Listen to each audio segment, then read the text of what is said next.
प्रलपन् विसृजन् गृह्णन् नुन्मिषन् निमिषन्नपि इन्द्रियाणीन्द्रियार्थेषु वर्तन्त इति धारयन् प्रलपन् प्रलपन् विसृजन् गृह्णन् ಮೊದಲನೇ ಚರಣ ಬಿಡಿಸಿ ನೋಡೋಣ.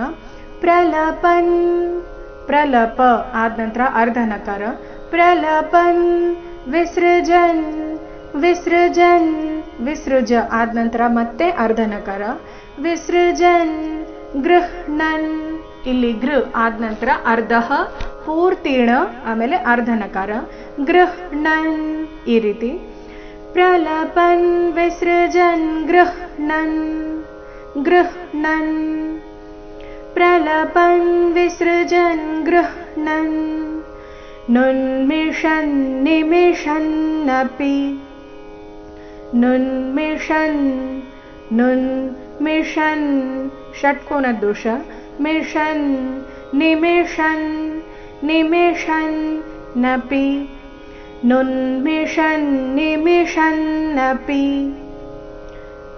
ಇಂದ್ರಿಯಾಣೀಂದ್ರಿಯಾರ್ಥೇಷು ಇಂದ್ರಿಯಾ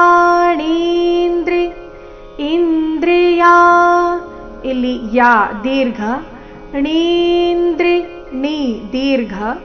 ಇಂದ್ರಿಯಾಣೀಂದ್ರಿಯಾರ್ಥೇಷು ಯಾರ್ಥೇಷು ಇಂದ್ರಿಯಾಣೀಂದ್ರಿಯಾರ್ಥೇಷು ಚರಣದ ಕೊನೆಗೆ ಷಟ್ಕೋನ ದೋಷಕ್ಕೆ ಓಕಾರ ಹ್ರಸ್ವ ಇದೆ. ಮುಂದೆ ನಾಲ್ಕನೇ ಚರಣ. ವರ್ತಂತ ಇತಿ ಧಾರಯನ್ ವರ್ತಂತ ಇತಿ ಧಾರಯನ್ ಧಾ ಮಹಾಪ್ರಾಣ ದೀರ್ಘ. ಧಾರಯನ್ ಕೊನೆಗೆ ಅರ್ಧ ನಕಾರ ಇದೆ. ಪೂರ್ತಿ ಶ್ಲೋಕ. ಪ್ರಲಪನ್ ವಿಸೃಜನ್ ಗೃಹ್ಣನ್ ನುನ್ಮಿಷನ್ ನಿಮಿಷನ್ನಪಿ ಇಂದ್ರಿಯಾಣೀಂದ್ರಿಯಾರ್ಥೇಷು ವರ್ತಂತ ಇತಿ ಧಾರಯನ್.